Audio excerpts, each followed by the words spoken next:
साखी है,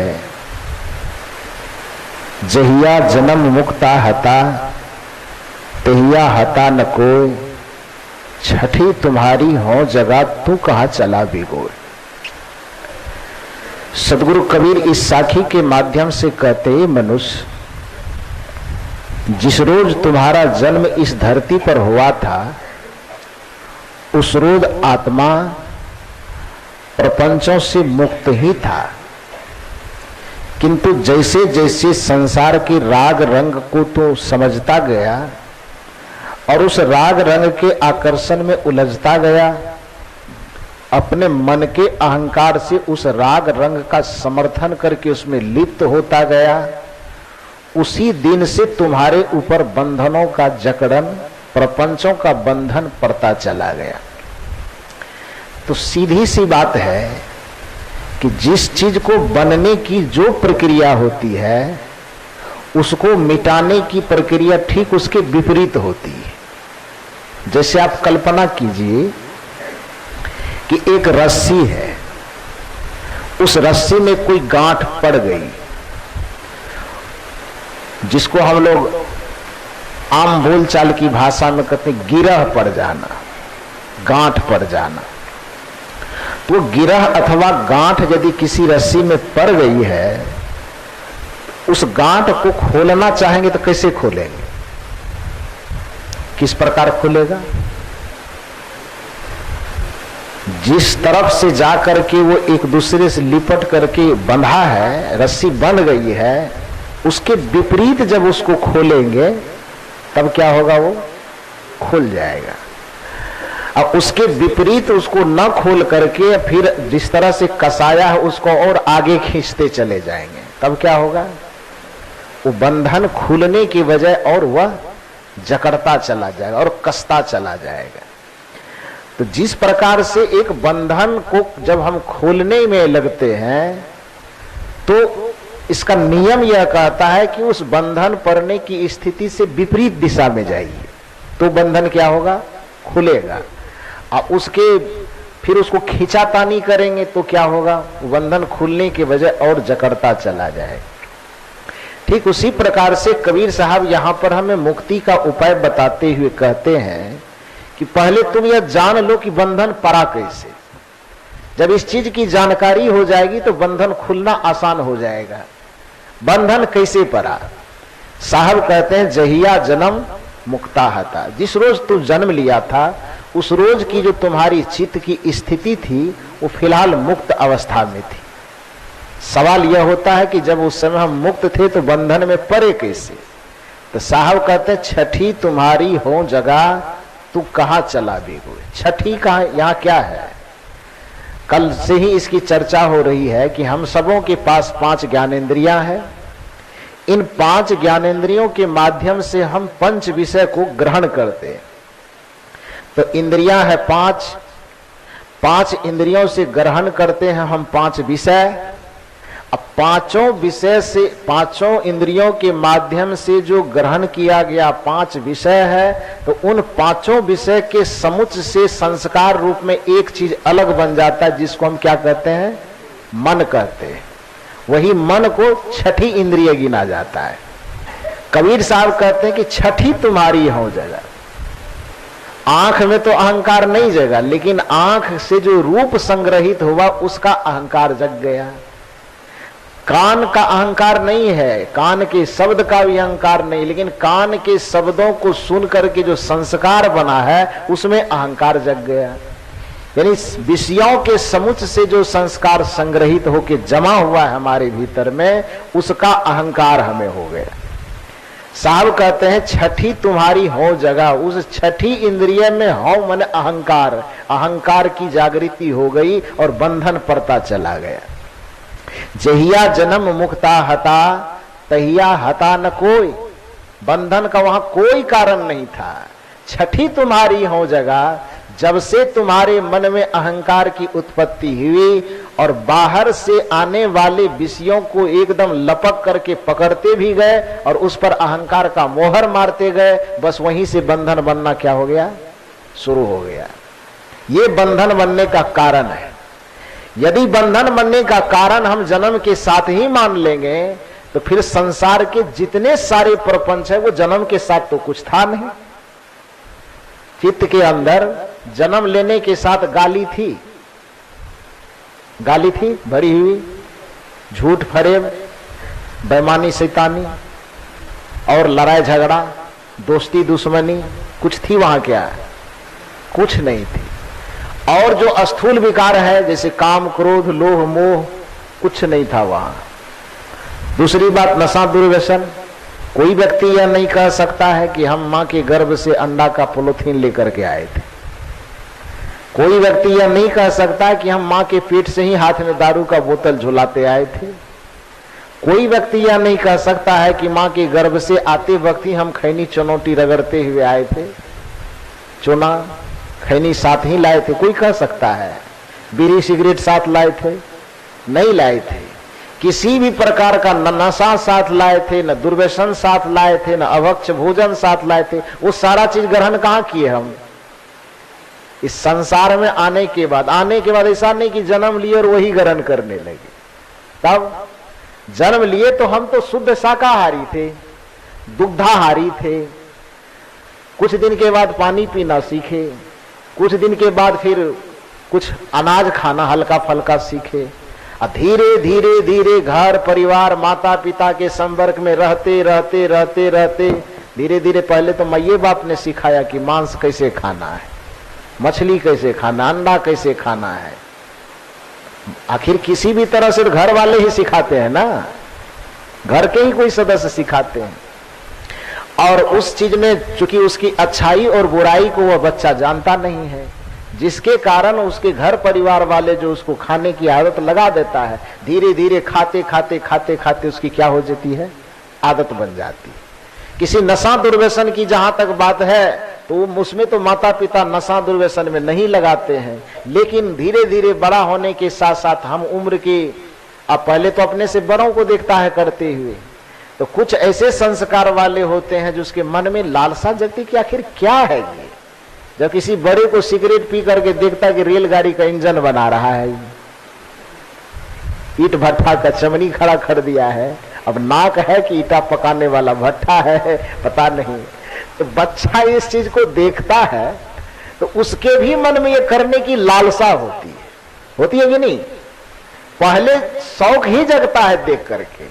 यदि शौक नहीं जगता तो आपने देखा होगा कि कई बच्चे ऐसे होते हैं जो ओरिजिनल सिगरेट न पी सके तो सौंठी का सिगरेट बनाता है ना, उसको पीने में उससे तो कोई रस मिलता नहीं है, लेकिन वो देख करके कि ये भी कोई स्टाइल है, ये भी करना चाहिए, इसको करने से लोग आदमी अपने आप में बड़ा फीलिंग होता है कि मैं बड़ा है तो सिगरेट पिएगा ही, बीड़ी पिएगा ही। तो भले ही उसको क्या होता है, उससे क्या लाभ है क्या हानि है, इसका ज्ञान हो कि न हो, दूसरे को करते देख करके उसमें करने की लालसा जगती है। फिर लालसा से थोड़े थोड़े थोड़े थोड़े और बड़ा होता है तो लगता है दो बड़का पीता है तो एक आध दिन चुरा करके हम पी ही ले तो क्या दिक्कत है। फिर धीरे धीरे उसकी प्रति आसक्ति बनती है, उस तरह के संगी साथी का माहौल मिलता है और धीरे धीरे किसी भी प्रकार के नशा में वो धीरे धीरे फंसता चला जाता है। शुरुआत तो इसी तरह से होती है। तो कबीर साहब कहते हैं कि चाहे नशा हो, चाहे अभक्ष भोजन हो, चाहे और कोई प्रपंच हो, वो तो जन्म के साथ नहीं लाया था। इस संसार में आकर के कुसंस्कारों के प्रभाव में, गलत संसर्गों के प्रभाव में, गलत लोगों के संगति के कारण, माता पिता की अज्ञानता के कारण, परिवार की अज्ञानता के कारण धीरे धीरे तुम्हारे अंदर बुराई प्रवेश करता गया, कुविचार प्रवेश करता गया, कुआचरण प्रवेश करता चला गया और तुम जो मुक्त स्वरूप होकर के आए थे धीरे धीरे क्या हो गया? बंधन पड़ता चला गया। परिणाम यह हुआ कि आगे चल करके बंधनों का जकड़न इतना ज्यादा हो गया कि अब उसे खोलना भी चाहते हैं तो खोलने में बड़ी मुश्किल लग रही है। कबीर साहब कहते हैं कि पहली बात तो कि बंधन पड़ना नहीं चाहिए।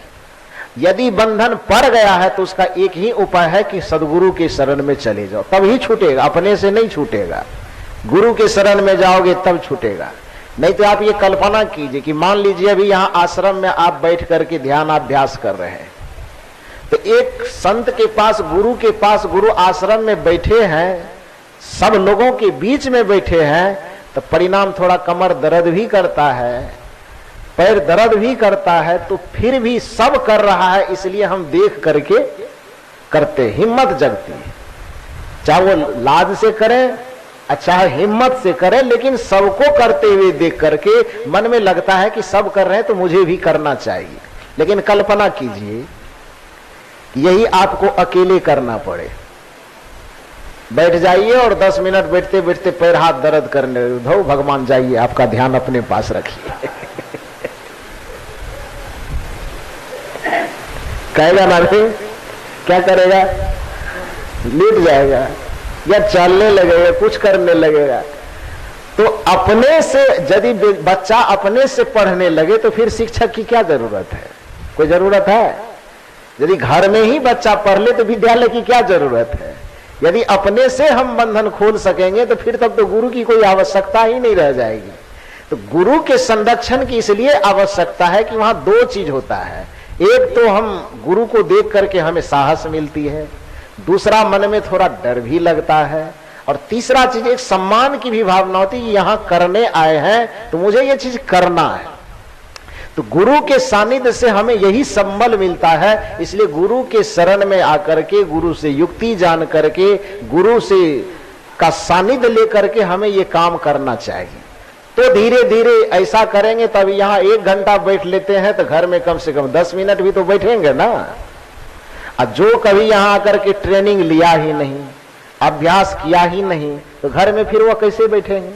इसलिए कबीर साहब कहते हैं कि उस व्यक्ति के, उस आत्मा के ऊपर में कभी बंधन नहीं पड़ता। किसके आत्मा के ऊपर?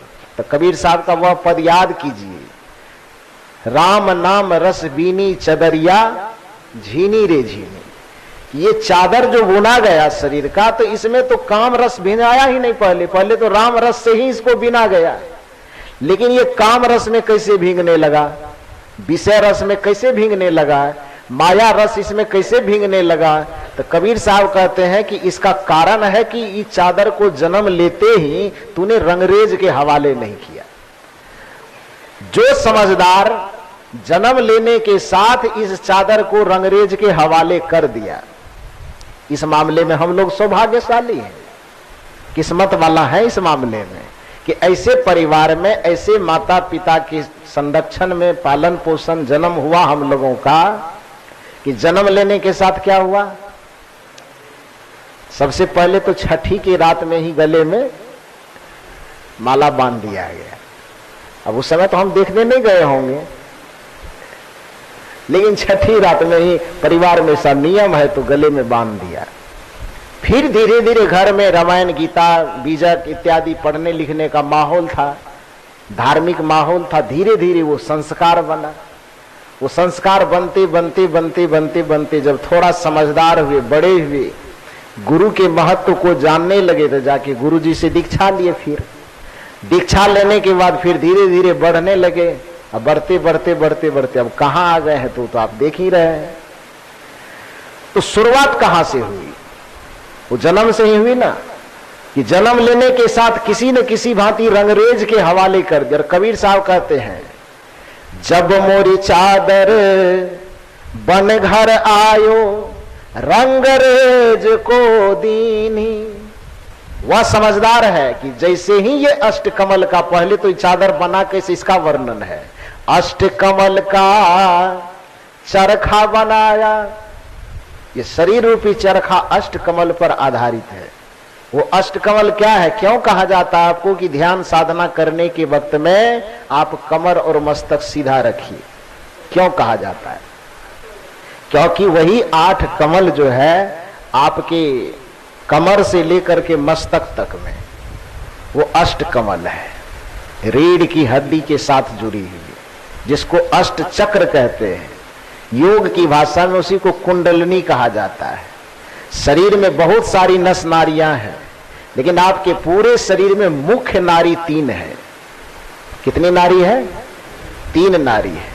वो तीनों नारियां आपके नाभि चक्र से जुड़ करके रीढ़ के हड्डी के माध्यम से कहां तक फैला हुआ है? मस्तक तक फैला हुआ है। उस मस्तक में से दो नारी आपके दोनों आंखों के माध्यम से निकला हुआ, जिससे आप जगत को देख रहे हैं।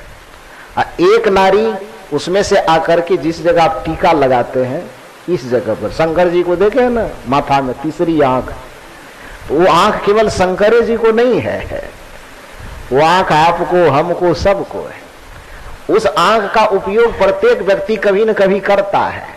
कब करता है? जब कोई चीज अचानक आपको होता है, भूल, कुछ पूछा जाता है, कोई सामान कहीं रखे भूल गए, भूल जाने के बाद जब याद नहीं आ रहा है तो क्या करते हैं? तब आप आंख बंद करते हैं, इसे माथा हंसोते हैं। सामने से कोई पूछता है याद आ रहा है? अरे रुको न रे, याद आ रहा, पेटे में तो बात है, मुंह में निकल नहीं रहा है। कहते हैं कि नहीं कहते हैं? परीक्षा में कहीं कुछ लिख रहे हैं, संजोग से कोई उत्तर याद नहीं आ रहा है, तब क्या होता है? अचानक आंख बंद हो जाती है, होती है ना। आंख बंद होकर विद्यार्थी से सोचने लगता है। कहां देख रहा है वो विद्यार्थी जो देखने की कोशिश कर रहा है, कहां देखने की कोशिश कर रहा है? कि अब ये दो आंख से देखने पर जो अब याद नहीं आ रही है, समझ में बात नहीं आ रही है, तो अब किस आंख का प्रयोग वो कर रहा है? वो तीसरी आंख का प्रयोग कर रहा है कि ढूंढो जल्दी से, याद नहीं आ रहा है। अब ये एकदम पेट में तो बात है, मुंह में नहीं आ रहा है, खोजा जा रहा है, खोजा जा रहा है। यदि उस आंख के सामने में बात आ गई तब तो तुरंत हाँ याद आ गई बात। उस आंख के सामने में भी बात नहीं आई तो फिर याद नहीं, अच्छा याद आएगा कभी तो फिर बता देंगे, बोल देंगे। तो कभी न कभी प्रत्येक आदमी किसी न किसी रूप में उस आंख का प्रयोग करता है। ध्यान करने के बाद आपको अपनी जो ये 1 घंटा जो बैठते हैं, नस नारी जो आपका तनतनाता है, इसके पीछे का वजह यही है कि आप अपनी ऊर्जा को इतना जमा कीजिए, आपके शरीर नस नारी से ऊर्जा इतनी जमा हो जाए आपके पास कि वह ऊर्जा धीरे धीरे धीरे उस नस, क्योंकि ऊर्जा का काम क्या है? नीचे गिरना नहीं। ऊर्जा का धर्म नीचे गिरना नहीं होता है, ऊर्जा का धर्म स्वाभाविक रूप से ऊपर उठना होता है। यही कारण है कि पानी आप चूल्हा पे चढ़ा के उसको खौलाइए तो भाप उड़ करके कहां जाएगा? नीचे के ऊपर। आग जलाइए तो धुआं कहां जाएगा? नीचे के ऊपर। दिया जलाइए तो रोशनी कहां जाएगी? नीचे के ऊपर, ऊपर जाएगी। ऊर्जा जैसे जैसे सूक्ष्म होती है तो उसका नियम है कि ऊर्जा का प्रवाह कभी नीचे नहीं होता है, ऊर्जा का प्रवाह कहां होता है? ऊपर होता है। तो जब आप इतना देर से बैठे हुए हैं और मन इंद्रियों से बहने वाली समस्त ऊर्जाओं को इकट्ठा कर रहे हैं, जब वह ऊर्जा आपके शरीर में इकट्ठा होगी तो ऊर्जा कहां जाएगी? ऊपर जाएगी। ऊर्जा का स्रोत आपका कहां है? मूल रूप से नाभि में। नाभि ऊर्जा का, इसलिए उसको मूलाधार चक्र बोला जाता है, क्योंकि जन्म तो वहीं से आपका, वह जीवन की शुरुआत वहीं से हुई ना। बच्चा जन्म लेता है तो मां के नाभि से बच्चे का क्या काटा जाता है? नाभि काटा जाता है। क्यों? क्योंकि बच्चे की जो शुरुआत हुई थी, मां के गर्भ में जो बच्चा बना था, तो बनने की प्रक्रिया में सबसे पहला चीज क्या बना था?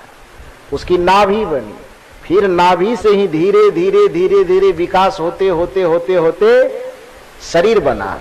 अब पूरा जो शरीर का पोषण हुआ तो उस शरीर के अंदर माँ जो खा रही है उसी का रस, माँ जो पी रही है उसी का रस, माँ जो देख रही है उसी का संस्कार, उसके देखे सुने किए गए सब चीज का संस्कार उस बच्चे के अंदर जो जाता है, कौन चीज के माध्यम से जाता है? वही नाभि के माध्यम से।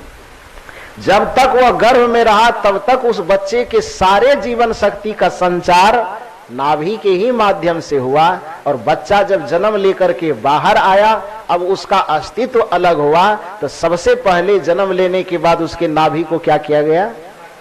काट दिया गया कि भैया अब तुम्हारा जीवन अब अलग हो गया, अब हमारे जीवन से थोड़ा कटो, आप अलग अपना विकास करो। तो नाभि से काट दी गई। तो जीवन सत्र की जो शुरुआत हुई वो कहां से हुई? नाभि से, प्रत्येक व्यक्ति की। इसलिए इस गृहस्थ मर्यादा तो सन्यासी के पास तो चूंकि यही काम है, इसके अलावा तो कोई काम है नहीं। तो वो एक नियम बनाए कि हमको ब्रह्म मुहूर्त में ऐसे करना है, सुबह ऐसे करना है, दोपहर ऐसे करना है, तो उनका ये नियम चल जाएगा। लेकिन इसी नियम में गृहस्थों को भी यदि बांधा जाए तो मुश्किल होगा, इसलिए कि किसी को कब काम पड़ता है, किसी को कब पड़ता है। हो सकता है हम कहे 7 बजे आपको ध्यान करना है और जब 7 बजे क्लास लेने के लिए स्कूल जाना है, तब क्या होगा? हम कहे कि 4 बजे जग करके ध्यान कीजिए और गृहिणी महिला होने के नाते 4 बजे सुबह में आपको झाड़ू लगाना है। नहीं लगाएंगे तो बच्चे का टिफिन फिर तैयार कैसे करेंगे, स्कूल कैसे भेजेंगे, ये कैसे करेंगे। तो चूंकि गृहस्थी मर्यादा में सबकी अलग अलग ड्यूटी है, अलग अलग समय में, इसलिए उनके ऊपर में ये समय का बंधन नहीं डाला जा सकता कि आपको इतना बजे ही करना होगा, ये बंधन नहीं डाला जा सकता।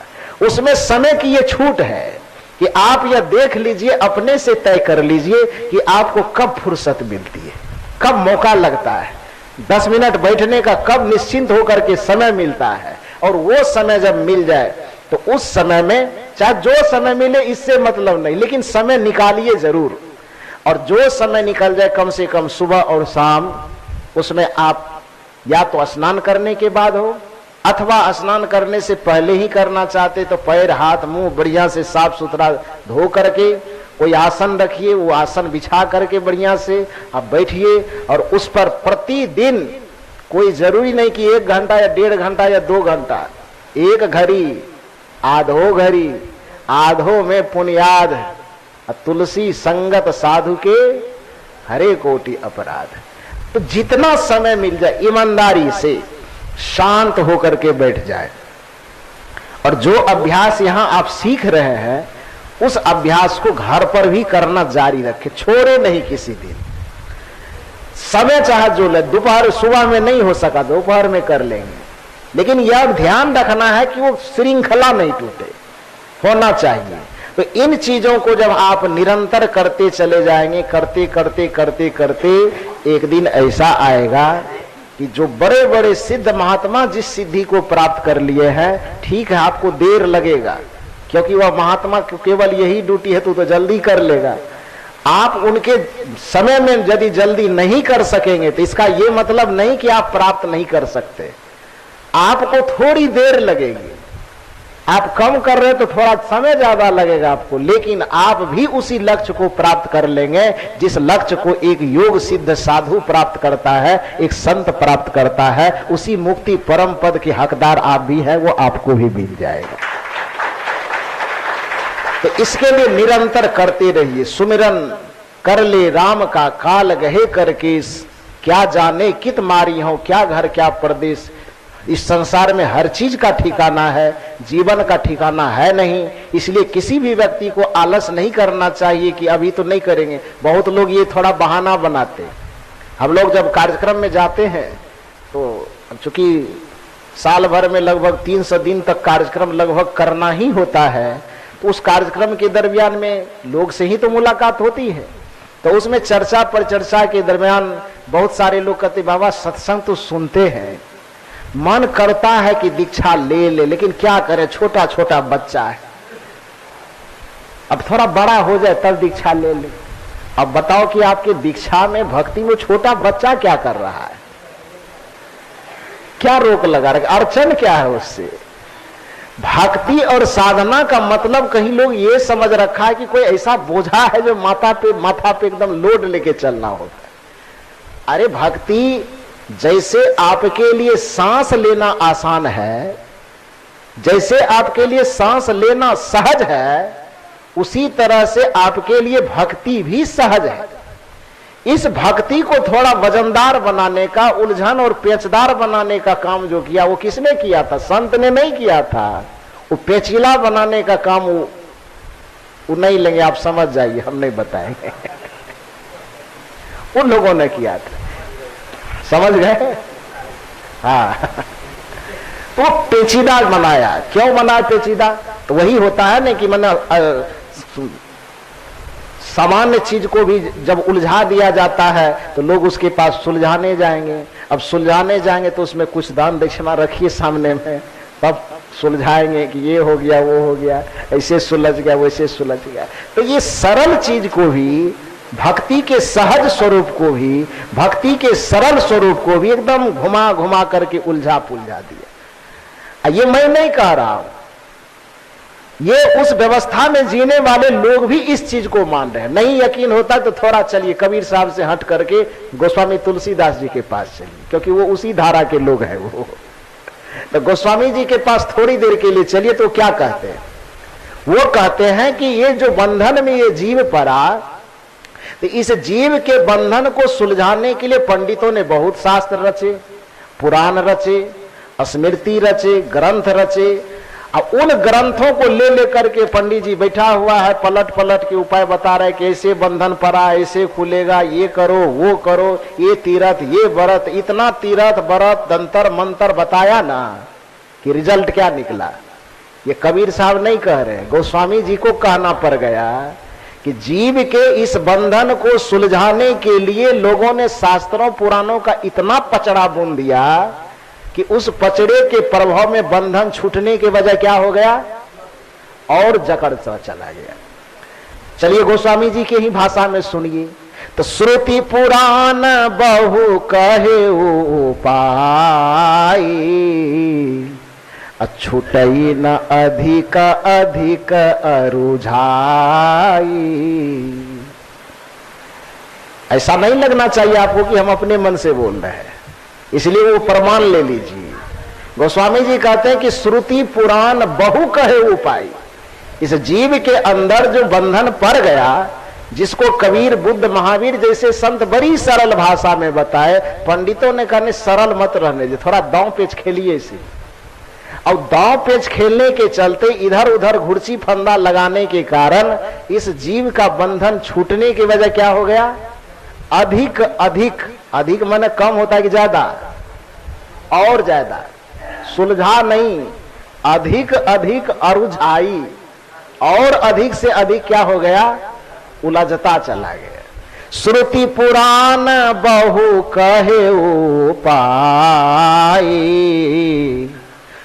छूटई न अधिक अधिक अरुझाई। वो छूटने के बजाय अधिक से अधिक और उलझता चला गया। कुछ लोगों ने पूछा कि उलझा सबका उलझता ही चला गया, तो किसी का छूटा कि नहीं छूटा? मेरी बात ध्यान से थोड़ी सुन लिए 10 मिनट, फिर बात को विराम देता हूं। किसी ने पूछ लिया कि आज तक जितने जीव बंधन को छुड़ाने के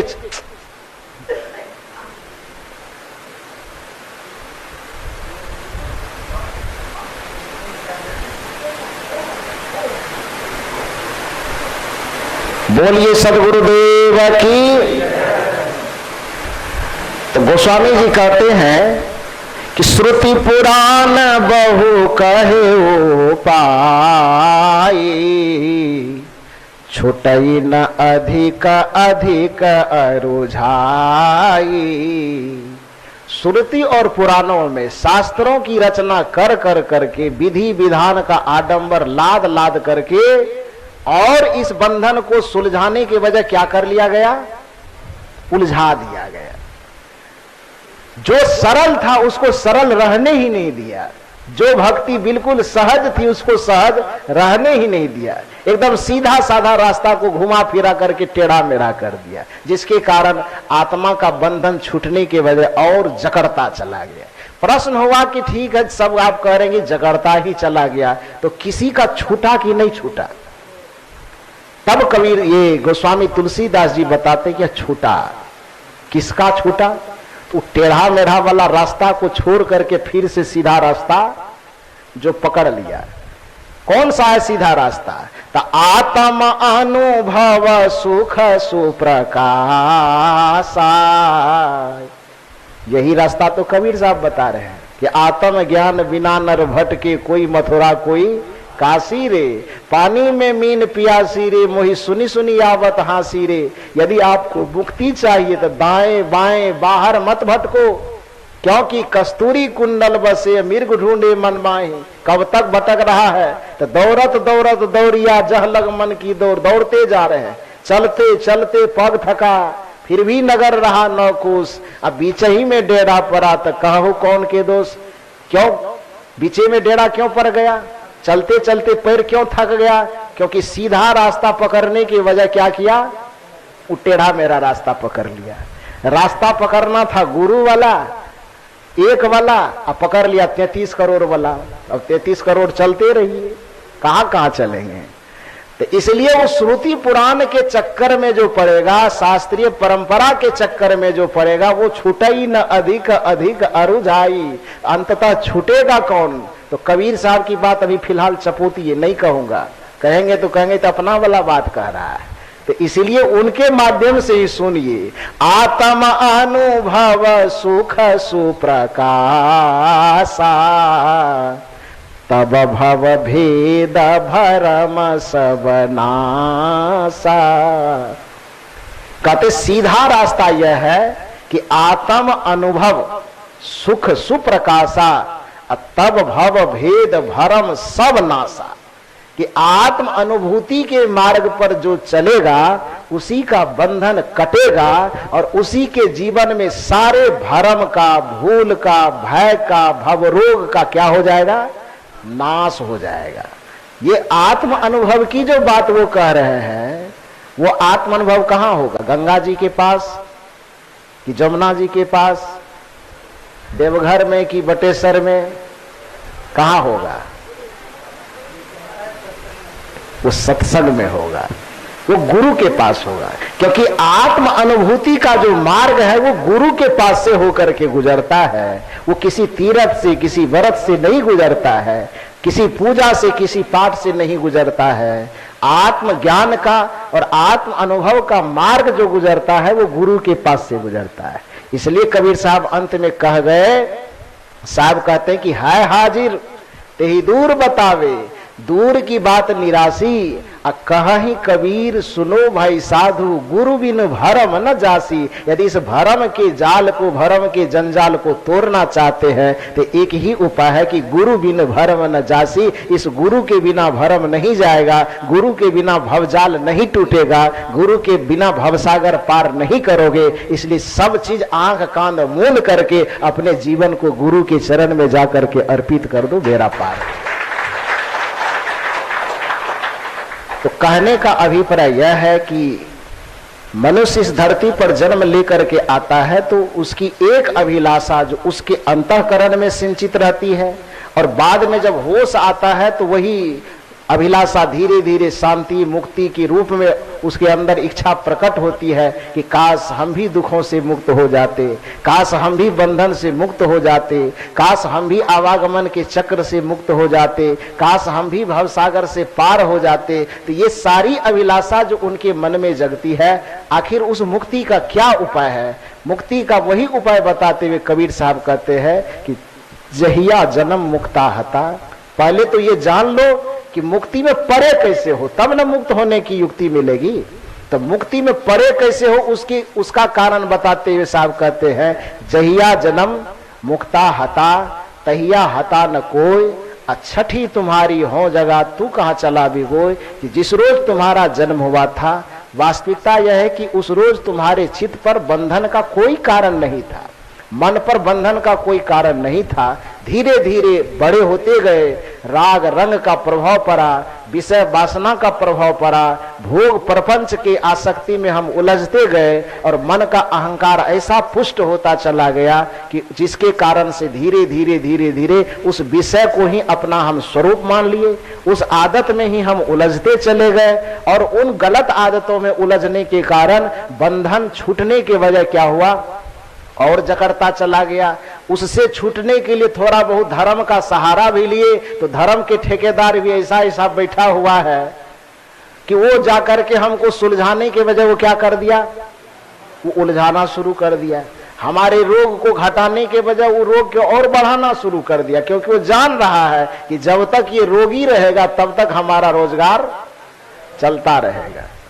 इसलिए मैंने आम बोलचाल में ये कहता है यदि आप केस कर दिए हैं थाना में जाकर के, तो अब आप भगवान से प्रार्थना अपने विरोधी से बचने का मत कीजिए, अब वकील के चंगुल से छूटने का प्रार्थना कीजिए।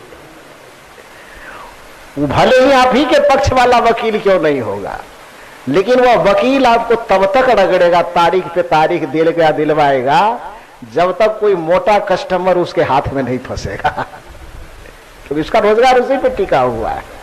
दूसरा कोई 3-4 ठो फंस गया तब सोचेगा अच्छा ठीक है अब 1 ठो को निकालते हैं फिर तब तक 3-4 ठो को रगड़ रहे हैं, रगड़ते रगड़ते देखेगा 3-4 ठो और कस्टमर आया तब इसको थोड़ा सा लाइन क्लियर करेगा।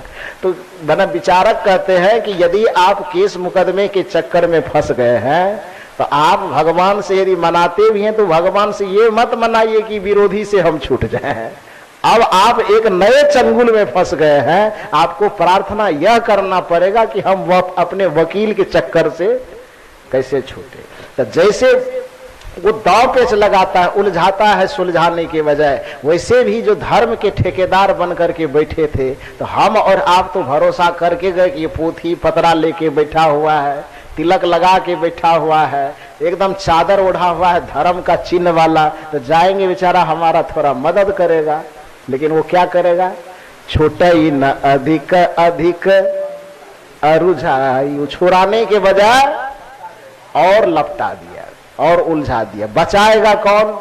तब कोई संत होगा, कोई साधक होगा, कोई गुरु भक्त होगा, कोई ध्यान के शरण में रहने वाला होगा, ध्यान को जीने वाला होगा। ऐसे त्यागी संत के शरण में जाएंगे तब फिर वो आपको दाएं बाएं दिखवाना छोड़ करके, इधर उधर भटकाना छोड़ करके एक सीधा रास्ता बताएगा। आत्म अनुभव सुख सुप्रकाशा,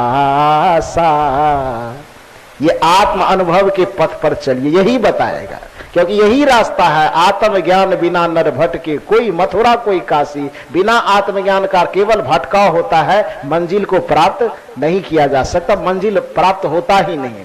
तो आत्मज्ञान का रास्ता सीधा है, आत्म अनुभूति का रास्ता सीधा है। वह आत्मज्ञान और आत्म अनुभूति का जो रास्ता है, उसी रास्ता पर चलने के लिए आप 7 दिन से अभ्यास कर रहे हैं। क्योंकि आत्मा कहाँ है, बाहर में कि भीतर में? भीतर में है। तो भीतर में आत्मा, और आत्मा तक ही हमें पहुंचना है, तो बाहर दौड़ने से काम चलेगा कि भीतर जाने से? भीतर जाने से। तो वही चीज तो कर रहे हैं। सुमिरन सुरत लगाए के मुक्ति कछु न बोल, अब बाहर के पट बंद कर अंदर के पट खोल। ये बाहर के पट को बंद करने के लिए और अंदर के पट को खोलने के लिए ही ध्यानाभ्यास किया जाता है। और अंदर का जब पट खुलेगा तो अंदर में बैठे हुए वो आत्म अनुभूति होगी, आत्म अनुभव, तब सुख सुप्रकाशा, तब भव भेद भरम सब नासा, सब अपने आप नष्ट हो जाएगा। और यही नष्ट करना हमारा उद्देश्य है कि बंधन नष्ट हो जाए।